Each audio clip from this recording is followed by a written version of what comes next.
21세기의 키워드로 우리의 역사를 살펴보는 시간입니다. 역사 데자뷰. 오늘도 공간역사연구소 박광일 소장님 나오셨습니다. 안녕하세요. 안녕하세요. 최근 전 지구적으로 이제 많은 관심을 모으고 있는 게 러시아와 우크라이나와 러시아 이제 전쟁인데, 이 강대국 러시아의 우크라이나 침공을 보면서 모두가 분노를 하고 있습니다. 그런데 우리 역사에도 이런 장면들 있지 않습니까? 네, 맞습니다. 그래서 그 러시아가 지금 우크라이나를 침공했을 때 사실은 우리가 러시아의 위치보다는 우크라이나의 위치에 조금 더 가까운 편이거든요. 그렇죠. 뭐 규모라든지 주변의 강대국의 어떤 모습이라든지 이런 것들을 보게 되면은, 그래서 아마 조금 더 거기에 또 공감을 하는 것 같기도 한데요. 어쨌든 지금 푸틴 대통령이 뭐 옛소련의 부활이라든지 아니면 뭐 슬라브족의 영광 뭐 이런 것들을 얘기를 하는 것 자체가 시대착오적이다라고 얘기를 그렇죠. 하고 있습니다. 그리고 이제 한편으로는 이 전쟁이 군사력 면에서 볼 때는 금방 어떻게 보면은 결말이 났을 것처럼 보였는데, 우크라이나가 뜻밖의 이제 수도 키이우를 중심으로 계속해서 항전하고 있는 모습들이 있어서 오히려 러시아가 군대가 그렇게 강하지 않다는 걸 전 세계인들에게 지금 드러낸 그런 맞습니다. 상황이 돼버렸어요. 네네. 그래서 이제 우리 역사에서 이제 몇 가지 요소를 가지고 한번 살펴봤는데요. 일단은 침략군이 압도적인 군사력을 갖고 있다라고 보여졌던 사건, 그다음에 두 번째는 비교적 단기전을 목표로 했고, 세 번째는 수도를 어떤 주요 공략 거점으로 했다라는 이 세 가지 점을 염두에 둘 때 아마 떠올릴 수 있는 전쟁은 612년, 그러니까 우리가 살수대첩으로 알고 있는 2차 고구려와 수나라의 전쟁이 아마 비슷하지 않을까 싶어서 그 내용을 조금 준비를 했습니다. 그러니까 그때로부터 지금 한 1500년 가까운 시간이 지났는데, 전쟁의 어떤 전략이라는 것은 그 시대나 지금이나 그렇게 크게 달라진 게 없다라는 것을 또 확인해 볼 수 있겠네요. 네, 비슷한 부분이 굉장히 많은데요. 네. 예를 들어 이제 침공의 이유입니다. 지금 이제 그 러시아가 우크라이나를 침공하게 된 이유 가운데 하나가 지금 드러난 것 중에 하나가 이제 그 우크라이나가 나토 북대서양 조약기구에 가입하려고 했다. 네. 그러니까 러시아로 볼 때는 완충지대가 사라지는 것이니 그것이 문제가 돼서 침공을 했다. 뭐 이런 얘기가 나오고 있거든요. 그걸 이제 가장 큰 빌미 삼아서 네. 이제 그 침공을 감행을 했죠. 그런데 이제 문제는 이 완충지대 이론이라는 게 굉장히 고약한 이론입니다. 이른바 강대국 중심의 이론이라는 거죠. 그러니까 어떤 나라도 자기 스스로가 독립국이지 완충국이 되고 싶어하는 나라는 없습니다. 아, 그러네요. 네. 야, 너희는 완충지대니까 그 무장하면 안 돼라고 하면, 아니 왜 우리가 완충국이 돼야 되나요? 그렇죠. 뭐 그러니까 이런 일이 이제 벌어지는 거죠. 그렇죠. 뭐 A 나라하고 B 나라 사이에서 너희들은 중립을 지켜 뭐 이런 얘기거든요. 지금 러시아가 요구하는 게 그 비무장 맞습니다. 중립국을 해라 뭐 이렇게 지금 요구하고 있는 거잖아요. 그렇습니다. 그러니까 실제로 우리나라에서 이게 그대로 침략의 어떤 빌미로 적용됐던 사례가 몇 번 있었는데, 네. 대표적으로 일제가 우리나라를 침략할 때 우리나라를 그냥 두면은 러시아가 우리나라를 먹게 되면서 일본이 위험해진다. 그러니까 우리가 먼저 조선을 침략한다. 이런 논리가 그때 완충지대 이론이었었거든요. 그런 말도 안 되는 논리가 있습니까? 그때는 이제 그게 굉장히 중요한 네. 이론이었습니다. 그러니까 이제 그게 이제 어떻게 보면은 굉장히 고약한 이론이라는 점이 될 수가 있는데, 실제로 수해 고구려 침공 역시 이와 비슷한 과정을 거치게 됩니다. 네. 607년에 수양제가 동돌궐의 칸을 만나러 갔어요. 개민칸을 만나러 갔는데 뜻밖의 그 장막에서 고구려 사신을 만난 겁니다. 아니, 우리 모르는 사이에 돌궐하고 고구려가 손을 잡고 있어? 라고 생각을 했던 거죠.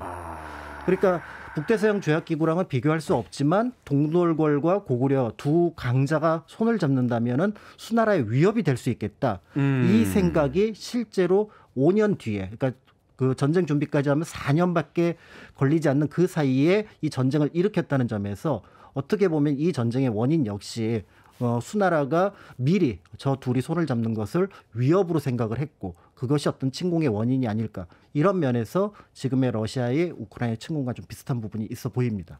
네. 소위 이제 우리가 그 대상화라는 그 단어를 쓰잖아요. 네. 상대를 어떤 독립된 인격체라든지 어떤 자주권을 가진 국가로 보질 않고 우리의 이익을 위해서 사용하는 어떤 수단이나 이제 도구로 본다는 이야기가 되는데, 맞습니다. 이게 1500년 전부터 지금까지 강대국의 입장에서 변한 게 없다 이렇게 생각해 볼 수 있겠군요. 그렇죠. 그러니까 이게 굉장히 조심스럽게 언론에서도 다뤄야 되는 그런 어떤 문제가 될 수 있는 거고요. 네. 그다음에 이제 두 번째로 당시 고구려를 완충지대 정도로만 본 것이 아니라 이제 그때 이제 그 돌고래 장막에서 만났잖아요. 그렇죠. 그러니까 이제 수양제가 물어봅니다. 고구려는 어떤 나라야? 라고 얘기를 했더니 그 밑에 있는 신하들이 뭐라고 얘기를 했냐면, 저 고구려라는 나라가 옛날 한나라 때 영역을 차지하고 있는 고약한 놈들입니다. 자기들 땅을 뺏은 사람들이다. 그렇죠. 고토를 지금 중국의 옛 영역을 차지하고 있는 게 저 고구려니 우리가 이 어차피 중국 대륙을 통일했다면 저 나라도 우리 땅으로 만들어야 됩니다. 라는 이른바 고토 회복론이 여기서 또 등장을 합니다. 아니 근데 옛날 땅이라는 게 도대체 어디 기준이에요? 그렇게 따지면 우리도 고구려 옛날 땅까지 하면 중국도 우리 땅 아닙니까? 그러니까 사실은 그 당시 이제 요동 만주 일대에 대해서는 거의 관심을 갖고 있지 않았던 시절이었는데도 불구하고 더나구나 고구려가 이때 만주를 자신의 영역으로 만든 게 300년이 넘었거든요. 그렇죠. 그런 면에서 볼 때 지금 이제 뭐 옛 러시아 제국을 뭐 부활시키겠다. 우크라이나도 옛날에 러시아였다. 이런 논리가 사실은 어떤 부분에서는 일맥상통하는 부분들이 있다라고 볼 수가 있는 거죠. 그러니까 이제 국가에도 좋은 표현은 아닙니다만 꼰대들이 있는 거군요. 옛날에 말이야. 맞습니다. 우리 땐 말이야. 이거를 이제 주장하면서 과거에 어떤 한 시기에 그 지역을 가지고 있었다라고 해서 그게 영원히 자기 것이 되는 게 아닌데. 맞습니다. 그걸 지금 자기들 거라고 지금 주장을 하고 있다. 자, 그렇다면 과거로 돌아가서 수나라의 침략은 어떻게 시작이 됐고 군사 규모는 어떻게 됐습니까? 뭐 널리 알려져 있는 것처럼 어마어마한 숫자죠. 611년에 이른바 선전포고와 같은 출정 명령을 내립니다. 그래서 1년 정도 준비를 하게 됐고 실제로는 그 이전부터 준비가 있었다고 보여지는데요. 네. 612년 1월 달에 드디어 전 군사력이 탁군, 지금의 베이징에 모이게 됩니다. 그랬더니 그 숫자를 모두 합쳐봤더니 모두 24개의 군단, 113만 대군. 113만 대군요? 네, 보통 중국 역사에서 보면은 이 병력이 조금 이렇게 과장되게 드러나는 경우가 있거든요. 사실은 그 적벽대전에서도 100만이라고 했지만은 실질적인 통계를 이렇게 해보면 한 25만 정도 될 거다. 뭐 이렇게 그렇습니다. 추정치가 나오던데. 네네. 그런데 실제로 이 113만 대군은 굉장히 신뢰도가 높다라고 볼 수가 있고요. 아, 그래요? 네. 그래서 그 1개 군단이 갖고 있는 각각의 병력 숫자가 모두 기록이 되어 있습니다.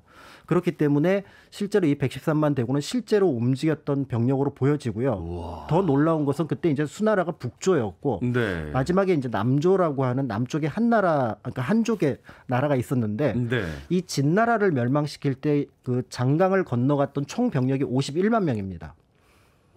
그러니까 두 배네요. 그러니까 고구려를 침공하는 병력이 2배 이상이 되었다라고 볼 수가 있고요. 실제로 이 병력을 모았을 때 수양제는 굉장히 자신만만했던 것 같습니다. 그래서 이런 말을 하게 되는데요. 만약에 고구려가 항복한다면 내 마땅히 어루만져서 받아들일 것이니 군사를 풀지 마라. 그러니까 이 정도의 병사면은 이 정도의 군사력이면 고구려가 알아서 항복할 것이다. 무릎을 꿇지 않겠는가. 그러니까 지금 어떻게 보면 러시아가 우리가 군대 내면은 바로 항복하지 않을까? 뭐 이런 느낌하고 비슷했던 것 같습니다. 우크라이나한테 야, 니들 우리하고 되겠어? 일주일이면 끝날 것 같은데? 라고 자신만만했던 것과 그렇죠. 이때 수양제가 보여줬던 어떤 호언장담하고 비슷해 보였는데요. 아니 당연히 그렇겠죠.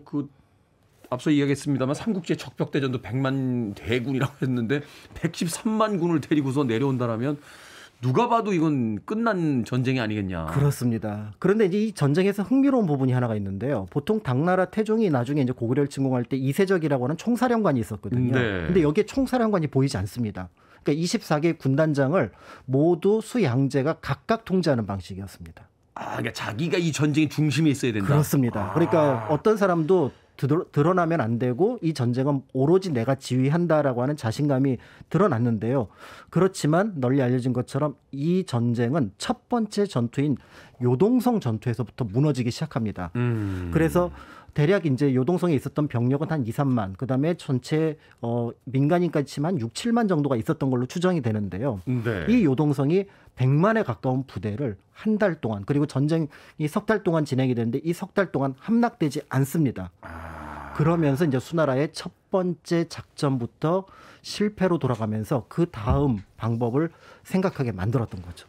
수성과 공성의 어떤 대결 속에서 이제 수성이 그 승리하게 되는 이제 첫 단추부터 잘못 꿰어지게 되는 그런 어떤 상황이 벌어집니다.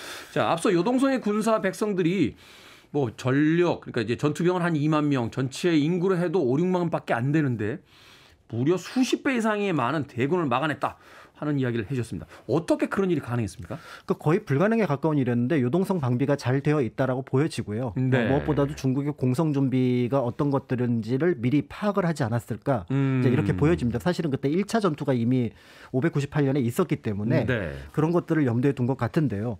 이제 문제는 이제 다급해진 거는 그 수나라입니다. 100만 대군이 요동성 앞에서 쩔쩔매니까 네. 이 상황을 계속 타개하지 않으면은 문제가 생기거든요. 그렇죠. 일단 선발대가 지금 뚫고를 못 나가는데. 그렇죠. 그래서 결국은 선발대를 꾸립니다. 그래서 24군 중에서 9군을 따로 떼서 그들로 하여금 직접 평양성을 공략하도록 하는 거죠. 평양성으로. 네, 이른바 이제 별동대를 꾸리게 되는데요. 네. 그래서 이제 여기에 이제 등장하는 많은 이야기가 뭐 백일치 식량을 줬다 이런 얘기가 있는데 요거는 아마 자료가 조금 섞인 것 같습니다. 아마 이 백일치 식량은 처음에 베이징에서 출발할 때, 탁군에서 출발할 때 준 것이 아닌가라는 생각이 도착할 때까지 이제 먹을 수 있는. 들고요. 그렇지만 어쨌든 이 식량들이 이 요동성에서 한 달 정도 소비가 되면서 문제를 일으켰던 걸로 보여집니다. 네. 나중에 이제 을지문덕이 수해 군대에 가서 직접 확인을 했더니 이제 병참이라든지 이런 것들 때문에 사기가 떨어져 있다는 걸 확인을 하기도 했었거든요. 최근에 그 우크라이나 러시아 전쟁과 흡사하네요. 그 러시아가 지금 병참 라인이 무너져서 네. 식량 보급이 안 된다. 그리고 뭐 중국에다가 썩지 않는 음식을 보내. 결국 이제 말하자면 이제 통조림이나 전투 식량을 보내달라는 건데. 네. 뭐 그런 뭐 요구를 했다 하는 이야기들이 들려오는 걸 보면 그렇습니다. 그런데 사실은 이제 수가 그 평양성을 공략할 때 병참을 굳이 신경 쓰지 않아도 되는 이유가 하나 있었습니다. 네. 바로 뭐냐면 대규모의 해군이 평양을 향하고 있었어요. 병참을 싣고. 병참을 싣고. 예, 그래서 전체 병력은 한 7만, 전투 병력은 한 4만 정도로 되는 네오아가 이끄는 부대가 평양을 바로 직공을 하게 됩니다. 그런데 문제는 이들이 직공을 하게 되는 것이 아니라 여기서 병참선을 확보하고 있어야 되는데 고구려 역시 7만의 대군이 평양성으로 오는 것을 굉장히 두려워했던 것 같아요. 그렇겠죠. 그래서 기록은 남아있지 않지만 고구려 쪽에서 대규모의 병력을 지금의 진남포 일대로 보내서 이들을 막으려고 했던 것 같습니다. 이 병참 라인도 없애고 평양성이 함락돼서는 안 된다. 그렇습니다. 그런데 이 병력이 무너진 것 같아요. 그러니까 네오아가 대동강을 따라서 평양섬 앞까지 들어왔다라는 기록이 남아 있거든요. 일단은 해안 라인을 봉쇄를 못했군요. 그렇습니다. 그러니까 이제 결국은 이제 평양성, 당시 장안성이라고 불렀던 성까지 대규모의 수나라 해군들이 이제 임박해 있는 그런 상황이 만들어지게 되는 거죠. 그러면 이 상황에서 이제 평양성이 함락당합니까? 그러니까 만약에 여기서 네오아가 그대로 있었으면 굉장히 위험할 뻔했는데요. 왜냐하면 육군으로 지금 30만 명에 이르는 별동대가 지금 오고 있거든요. 네. 그런데 여기서 이 네오아가 1차 승리에 도취된 나머지 2차로 다시 평양성을 공격을 합니다. 그때 이제 평양성을 지키고 있었던 게 당시 영양왕의 이복 동생이었던 건무, 나중에 영유왕이 되는 인물인데요. 네. 이 인물이 굉장히 작전을 잘 써서 이 수나라 해군들을 평양성의 외성으로 끌어들여서 정신을 못 차리게 한다. 약탈을 하도록 한 다음에 일단 초반부까지는 끌어들인다. 그렇습니다. 성 안으로 아예 끌어들인 거예요. 외성으로. 그리고 나서 중성 영역에서부터 다시 공격을 해서 이들을 괴멸시킵니다. 그러니까 이제 대군이 있으니까 넓은 데서 싸우기에는 오히려 그러니까 이제 네. 진영이 좀 복잡한 시가전을 벌인 거군요. 그렇습니다. 그러니까 이제 결국 여기서 수나라 해군이 괴멸이 되니까 이 병참선도 무너진 걸로 추정이 되고요. 네. 별동대가 도착을 했을 때는 해군이 없는 거예요. 그 지원 부대가 없으니까. 그러니까 결국은 이들은 더 이상 전쟁을 할 수 없다고 판단을 하고 퇴각을 하게 되고요. 그 퇴각하는 과정에서 널리 알려진 것처럼 살수에서 역시 괴멸을 당하게 되면서 을지문덕 장군의 살수대첩. 맞습니다. 그래서 이제 이렇게 되면서 우리가 알고 있는 612년 전쟁이 고구려의 승기로 기울게 되었다라고 볼 수가 있는 거죠. 이야, 박수 한번 쳐야겠네요. 브라보군요. 참 흡사하네요. 우크라이나도 지금 러시아 군대가 워낙 많기 때문에 그 도심 일부까지 끌어들여서 시가전 형태로서 지금 그 전투를 하고 있다라는 이야기를 들었는데. 맞습니다. 야, 이 전략과 전술이라는 게 참 그 1500년을 넘어서서도 흡사한 부분이 있다는 생각이 드는데, 자, 현대에는 뭐 어떤 형태로든 전쟁이 일어나서는 절대로 안 되겠죠. 그런데 역사적 관점으로 봤을 때 과거 고구려와 이 수나라 전쟁이 우리에게 시사하는 점이 있다면 어떤 것이 있을까요? 몇 가지가 있을 것 같은데요. 첫 번째는 이론론적 세계관과 다원론적 세계관입니다. 강대국은 이론론을 주장을 하고요. 네. 그다음에 이제 고구려 같은 강소국 같은 경우는 여러 강자가 있다. 이 두 개의 세계가 부딪히는데 어느 것이 옳은가에 대해서 우리가 한번 다시 고민을 해봐야 될 것 같다라는 생각이 들고요. 네. 다만 이제 이런 어떤 다원론적인 세계관만 가지고 있는 것이 아니라 군사력과 외교력을 바탕으로 했기 때문에 고구려가 이런 승리를 가져갈 수 있었다라고 그렇죠. 보여집니다. 그다음에 이제 두 번째는 고구려가 이 전쟁에서 위아래가 완전히 힘을 합쳤던 것 같아요. 그러니까 청해적전이라는 걸 쓰게 되거든요. 그래서 결국은 수나라가 별도의 보급을 받지 못한 상황으로 평양성까지 오게 됩니다. 근데 이게 일반 백성들로 볼 때는 생업을 완전히 포기해야 되는 거예요.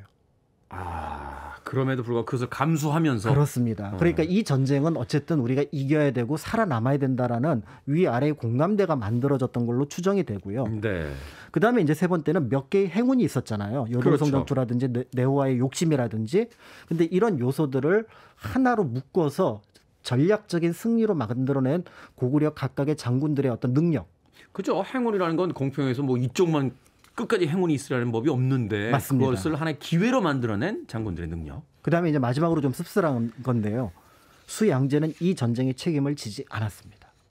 그럼 누가 집니까? 우중문하고 우문술이 쇠사슬에 묶여서 수나라로 돌아갑니다. 푸틴도 지금 뭐 첩보 잘못한 사람들한테 지금 책임 묻고 있는데 똑같군요. 네, 그래서 결국은 618년에 나중에 내부의 어떤 반란에 의해서 죽임을 당할 때까지 이 전쟁의 직접적인 책임은 지지 않았다는 점. 그런 면들을 생각해 볼 수 있어서 그래서 역사는 같은 모습으로 반복되진 않지만 참고할 만한 부분은 분명히 있지 않을까라는 생각을 하게 됩니다. 1500년 전에 우리의 역사 이야기를 듣다 보니까 문득 또 우크라이나가 꼭 이 전쟁에서 자기들의 나라를 지켰으면 하는 생각해보게 됩니다. 오늘은 우크라이나와 러시아의 침공과 담겨 우크라이나의 어떤 전쟁과 닮아 있는 고구려와 수나라 전쟁 이야기 나눠봤습니다. 공간역사연구소 박광일 소장님과 함께했습니다. 고맙습니다. 감사합니다.